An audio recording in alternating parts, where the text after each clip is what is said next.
You use any bit of like machine learning in GBoard? And if so, where was it being used? All of the predictions on GBoard had kind of some backing with machine learning techniques. It's a bit of a challenge because one of the things is there's a big privacy concern about keyboards, obviously, because you type in like so much stuff in there, not only like personal information, but passwords and so forth. So no data was allowed to be used, sent to servers for training. So it was all had to be kind of like on device sort of learning. So that way all of your information was basically stayed there, was not copied, or stored or anything like that. Hello and welcome to another episode of Building It Big, where we explore how to build great products that people love using. Today I have Alex Hawker with me. Alex is a software engineer at Google. He worked on GBoard, also known as the Google Keyboard. So in the next few minutes, we'll hear more from Alex about his experience, about thinking of a product like that. What exactly did he contribute on in terms of the whole app? And how exactly did it transform? So tune in to listen more from Alex about GBoard.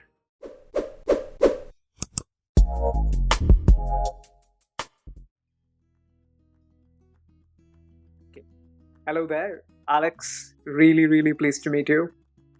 You're a software engineer in Google. You've worked on the Google Keyboard, also known as GBoard, and I'm really excited about our conversation today.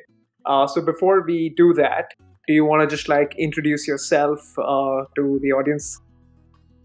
Sure. Yeah. Thank you so much for having me on today, Shreyas. It's a pleasure to be here, and it's great to have this chat with you.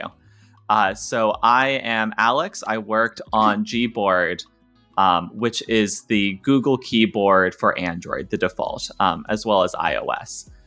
So basically, it's kind of a default keyboard that, if you have your phone here, if you open up, click a text box, the thing that pops up is probably GBoard. And along with just kind of regular text entry, we try to do a lot of cool little features to just kind of improve your everyday kind of life, because there's so much stuff we use the keyboard for and so many ways to use it. So we had, for instance, when you're using the keyboard, you might use it to look something up or to send a GIF or an emoji. And so we kind of built into the keyboard all of these ways to improve those kind of flows and make it really easy to send just kind of express yourself to your friends. In particular, I was on the expression team. So we kind of really focused on building out all of these features to send emojis and GIFs and so forth. You mentioned the expression team. Can you talk a little bit more about what other teams there were? How was the GBoard team kind of constructed? What were the different kind of teams? What were each of them building and stuff? Sure, yeah. It's been a little bit, but to my recollection, we had the expression team where we built kind of the emojis and GIFs and features like that. Then we had another team that was kind of based on prediction, the autocomplete. What if you type in I see spot, what's going to come up next?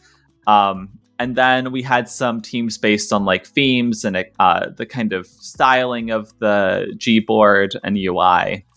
And then also just kind of the core infrastructure and putting it all together. Got it. And we'll dive a little bit more into some of this. But can you talk to me a little bit about the user flow? If I buy a new Android device or if I buy a new iPhone, how do I get GBoard? Sure. So for Android, on a lot of Android phones, GBoard is pre-installed on the phone. But what will happen is it's kind of a light version of GBoard that's installed on your phone, because if users don't use it, we don't want to take up a ton of space. But we still need to make sure they have a keyboard, because otherwise it would be really hard to find a new keyboard if you can't search in Play Store. So we have a very lightweight keyboard. I think it ships with less features and less prediction stuff, just so we can have that really kind of lightweight nugget. And then once you start using it a lot, if it seems like you're wanting to stick with GBoard, it'll download the full featured version. So basically, on Android, you don't really have to do much to get the keyboard. On iOS, I believe you do have to search and install it, but I didn't work as closely with the iOS stuff. Got it. All right. Thank you, Alex. So switching gears a little bit on the teams again, right? Like, so you mentioned you were a part of the expressions team. There was autocomplete, there was theme, there's core infrastructure. I think that's kind of how it was, right? So can you talk a little like that? Roughly something like that. Okay, all right. So can you talk a little bit at a very high level? What does it actually take to build a keyboard application when you're building something on an Android app or an iOS app, right? And a very high level structure of that. Yeah, so with Android, I think the key thing is there's like a few things that the system kind of provides for you, where it kind of provides like some kind of frameworks that you can plug into, and it helps like allow your keyboard to show up in what the user will choose from. And then a lot of it, you're kind of building around this keyboard service. So you're providing kind of the UI and everything so that the user can actually do the typing. That part you don't get for free. You get all the kind of, the interface of like choosing the keyboard and providing different keyboards, but you have to build all the UI. What that does mean is you have a lot of flexibility to add new little widgets and new layouts and stuff on your keyboard. Got it. Okay, so now diving a little bit into the expressions team, right? So can you start from a perspective of like what exactly was the purpose of expressions team? Like what is the core thing that they are trying to solve? And then just probably talk a little bit about like the feature sets that you work on. Sure. Yeah, so absolutely. As I mentioned earlier, like a lot of the times, one of the main things the keyboard is used for is to kind of express yourself, hence the name, but, chatting with friends, posting messages, writing emails. And in a lot of those situations, we want to express ourselves with a little more than text. And so that's where a lot of the expression team features came in, is that we allowed you from the keyboard to just insert emojis, emoticons, GIFs, and stickers. And so the idea is that because it's all on the keyboard, not only is it really easy to use, but since it works the same way in every app, you don't have to go like, oh, how do I insert a sticker in Gmail again? Is it like Facebook? But I don't, you don't have to worry about that. It's same way every time. Got it. So then you mentioned that GIFs is something that you particularly worked on, right? Like within the expressions as well. Can you talk a little bit more about like what was the hypothesis that the team had? Like, I mean, how did you even come up with the idea that, oh, let's have GIFs on the keyboard, right? Because if I'm not mistaken, that was fairly novel when GBoard came around, right? Yeah, I think it was first added a little bit before I joined. But I think the idea was there was some other kind of similar expression stuff, and memes are just so big, and everyone loves sharing GIFs. So I think that's what really drove that forwards. When I joined, they actually wanted to kind of expand this GIF functionality with the Make a GIF project, which is one of the main things I kind of spearheaded, which was about user-created GIFs. So you would click a button, basically, on your GBoard, and it would take you into this kind of recording mode where you could record a GIF of yourself and add in all sorts of fancy effects that you'd see these days on, like Facebook or Snapchat or Google Meet. But it was all actually in your keyboard app. Got it. So, I mean, tell me more about making a GIF, right? What exactly do you do? How do you use that as a user? And let's start there. Yeah, so let me talk about the flow first, I guess, is basically how it would work is inside the GIF section of GBoard, you'd click on Make a GIF. And if you'd already used it before, it would show you a little preview, like live with a random effect, just to kind of um, get you excited, I guess, for it. And then when you'd click in, it would open up a full page camera mode where you could scroll through different effects. And we had a bunch of different ones. We had some that just kind of swapped out the background like you'd see in, Google Meet or something. But we even had some where it would make it into like a kaleidoscope, or it would have you like slamming the door. It had some really cool, 3D kind of things. Somewhere, you'd have balloons coming up in front of you, but it would actually do the reflections on the balloons. So it would actually look pretty integrated into the environment.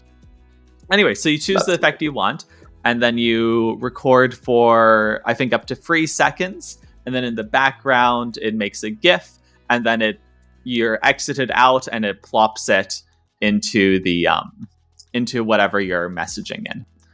And so basically that's the user flow, but behind the scenes, there's a lot of stuff going on because you had to basically have the keyboard set up the camera. You have that whole effects library, and you had to send the camera data to the effects library in real time. But you also had to record everything when the user clicks the button while still showing them the preview, because the user wants to make sure they're like doing the right thing. And then you had to pipe all of that through to the app that's hosting GBoard. Got it. And so you mentioned a couple of things there, right? Like there's the template library that the user selects from, and then of course you preview that, and then you kind of drop it all in the messaging apps, right? And that feels like a lot, right? Now in Android, I particularly understand that there is a lot of usage which happens on a lower tier device, which may not be extremely high in terms of, say, RAM and device storage, may not have, like, say, 5G connectivity and all that stuff, right? How did you guys manage with, like, say, limited resources, but still doing media such as GIF and kind of making it more versatile and cross-compatible across messaging platforms? Yeah, that's a great question. I mean, I think there's a lot of challenges just kind of in general in making this work.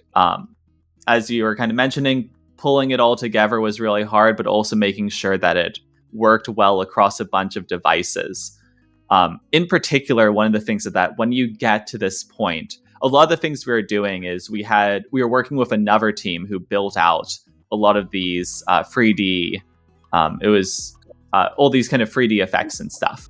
And so to make them very performant, they had to go really low level and build it all out in like the C++ native JNI kind of code land, instead of building it in like high up Java land. Like usually Java is like fast enough, but just because we wanted to make sure it worked so well, we had to go to the kind of low level, build it out with, WebGL and stuff. So it's all GPU accelerated.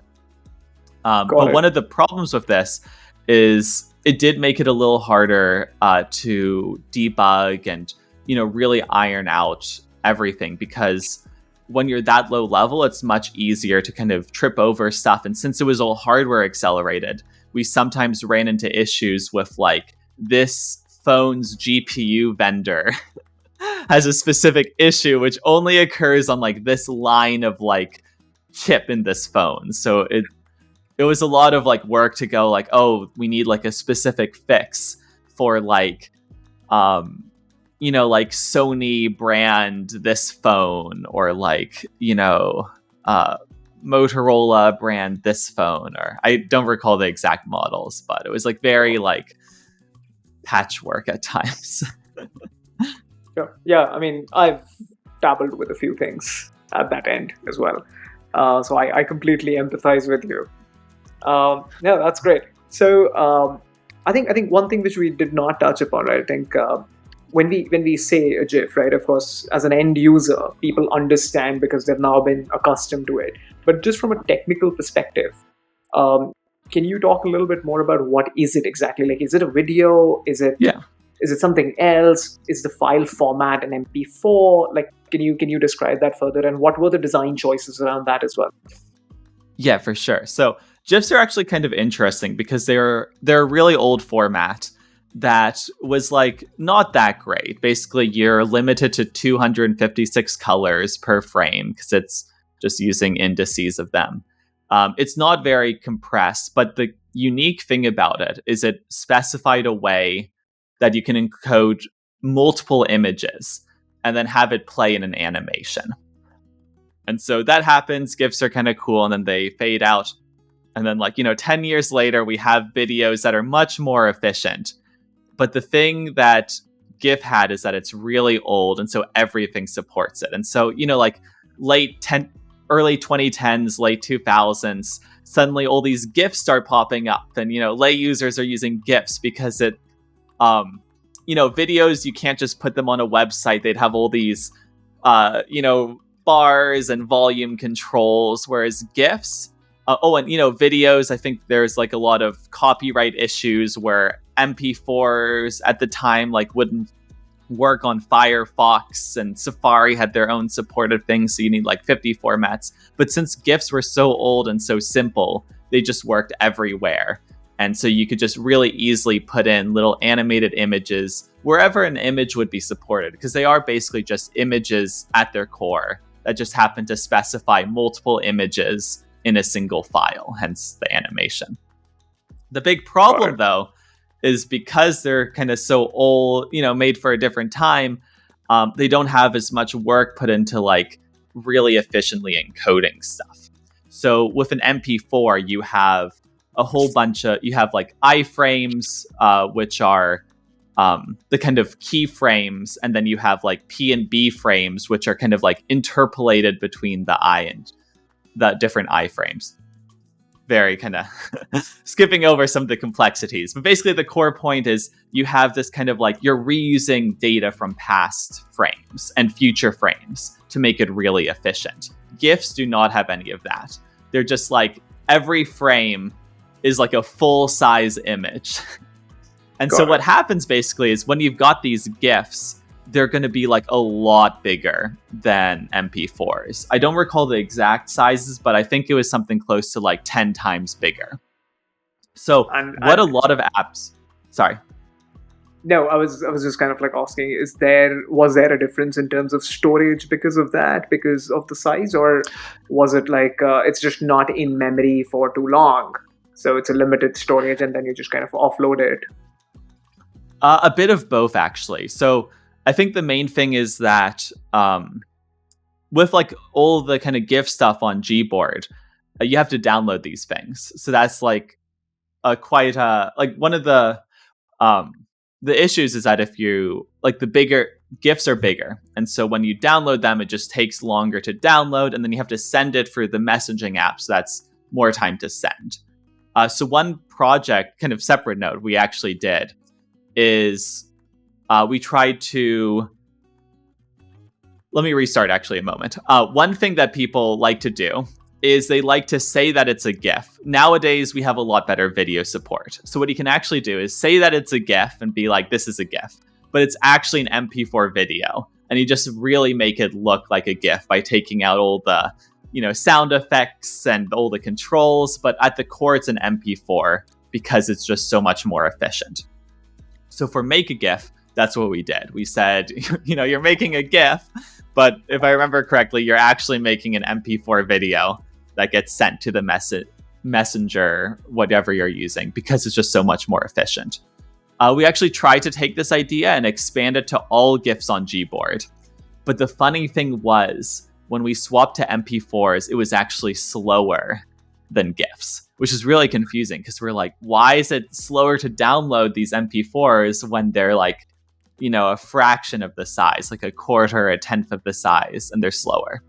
And it turns out the reason was because GIFs were so much more frequently used by these, the Tenor and other platforms we were getting the GIFs from. Since GIFs were so much more frequently used, all of the caches were just filled with GIFs that we and other services were downloading. So when we tried to switch to MP4s, everyone else was still using GIFs. And so a user would request a GIF in our experiments, and it would get put into the cache and then immediately flushed out with all the other GIFs people were requesting from around the world. So yeah, I guess a funny story is that, GIF MP4 is much more efficient and people try to use them. But, sometimes just the way things are set up, the less efficient GIF wins out. That's a good one. I wonder what would have been the design choice had you guys considered a YouTube library of videos instead of a tenor or something like that. Yeah, for sure. All right, so moving a little bit into the talk of the town, right? Machine learning and AI, and everyone likes to throw that word around, and people know that Google is definitely a master with some bit of this. Did you use any bit of like machine learning in GBoard? And if so, where was it being used? Sure. So I didn't interact too much with like machine learning stuff specifically, but I know we did have like a fair amount on the team. It's less like, generative AI stuff you think of nowadays, but more just kind of pure machine learning things. So for instance, all of the predictions on GBoard had kind of some backing with machine learning techniques. It's a bit of a challenge because one of the things is there's a big privacy concern about keyboards, obviously, because you type in like so much stuff in there, not only like personal information, but passwords and so forth. So basically, to my understanding, I didn't work on this too heavily, but basically no data was allowed to be used, sent to servers for training. So it was all had to be kind of like on device sort of learning. So that way all of your information was basically stayed there, was not copied, or stored or anything like that. There's also some, I guess, like a similar idea of doing kind of training, or kind of having the training separate from the product. Anyway, basically, a lot of the effects we used, like the kind of foreground, background segmentation, they worked by doing training offline in order to figure out how to, realize what's foreground and what's background. And then those completed models were shipped with the device to build basically all those effects. Got it. Okay. So it's definitely been a while, Alex, when you worked on this. But from your time at GBoard, do you have like any memory of, an event wherein say you tested something or you wrote a little code that you shipped, right? And the users just interacted with it, and it was more like a eureka moment, like I'm like, oh my god, wow, never Sure. thought this will happen. Yeah, I mean, I feel like there's a few things. I'll do one to start with, like on the technical side, which was there's one bug we found, and this was like a intense bug where basically what was happening is we do the make a GIF, and you'd make a GIF and it's all happy. But what we saw is that the graphics memory, the amount of RAM the GPU was using, kept going up and up and up and up and up every time you used GBoard every time you use the make a GIF feature, to the point where I think the whole system would crash if you did it, say, like 50 times in a row or something. So we had a memory leak in the GPU. And fixing this was like, it was like a week-long slog of like, what could be causing this, until we finally dug down. And the team we were working with that did all the effects, they were using a library. And so it was in this library's library, we found that they were freeing the WebGL context before they freed all the textures. And so that would silently basically fail and cause the textures to stick around. So the funniest thing, though, was fixing that order was just a one-line switch of moving the texture, cleaning up the textures before we cleaned up the context. And that one-line switch fixed this entire, memory leak, crash, unshippableness.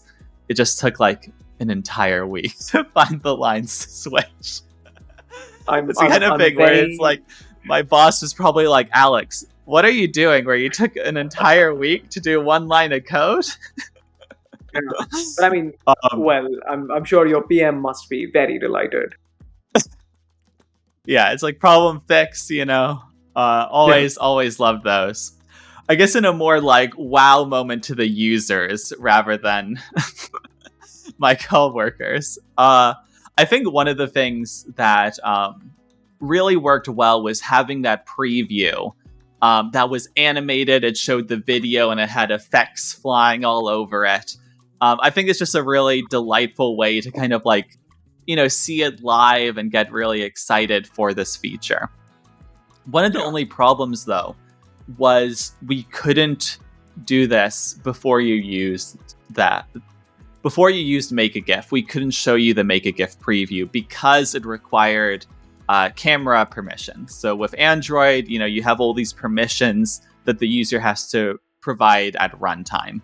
And since camera wasn't really used throughout the app, it meant on the first, user journey, we couldn't actually show you this preview, which was really sad because that was like the main time we wanted to show users Make a GIF and, get them excited about what would happen if they click the button. So yeah, I think what we settled for in the end is kind of a compromise where we couldn't show you all the camera effects, but we could kind of show you like a stock image effect or just like question mark and have some effect on a blank background. So I think that's how it often is in software engineering, just in general, is you have to pick trade-offs, right? As you can't have, your cake and eat it. You have to choose either having a cake or eating it. I was just going to say, I think trade-off is the word, right? Like, which we've been using all along. So that's how it goes. So as you know, Alex, the primary audience, which kind of subscribes to this channel and likes watching the video, is primarily these are the people who are trying to understand how to build a great software or a hardware product for that matter. So any tips, any kind of advice from your end in terms of, okay, when you march on building something big, what are some things to keep in mind? Yeah, for sure. And I'm glad you asked me that question because I think it's a really important kind of thing to go over, in that I feel like there's like a lot of, tutorials and everything and a lot of teaching, which is fantastic and it's great. But I feel like sometimes it focuses like too narrowly on how do you do A, instead of like how do you build an entire app that includes A, but it's so much more. And so I think I'd like to break it down into a few different things. First off, when you're learning, I think a really important thing is to understand why. And this kind of comes into the trade-offs is that I was just mentioning, is that you've got a lot of different approaches on how to solve things. And sometimes tutorials teach you one of those approaches, which is great. But it's really important to kind of dig in and understand why you might choose that approach. Because if you understand why you choose the approach, you understand the trade-offs and you understand how to use that approach in the context of a larger app. So in terms of learning, I definitely kind of make sure you just understand, like, why are we doing it this way? Why do I use this? When do I decide whether to use this or that? And that often comes down to why. Another one is just when you're building these things. I think in terms of a strategy, so we've learned now how do we build. I think strategy is prototype first, go fast, and then rebuild it, the way you want to build it. So I guess it's like the free pigs, right? You don't want to build your house out of straw, but if you start with brick, you might realize like, brick doesn't actually work against wolves, and I invested too much already into it. So you want to build a straw house and go like, okay, this shape is right. Do a quick test, bricks work, and then you build it. So, in software engineering terms with like Make a GIF, for instance, we kind of try to build out the flow, make sure, and each part of it, we want it to be like, okay, does this part work with everything else? So let's just get a very light kind of approach in, make sure everything works together, and I didn't like use this method of opening the camera, and only to find out that method was incompatible with everything else. So just build the prototype first, make sure it works, make sure it's fun, and then, very importantly, make sure you rebuild it in like a very structurally sound way so you're not regretting a shaky foundation going forwards. I'd say those are probably the two top pieces of advice I would give.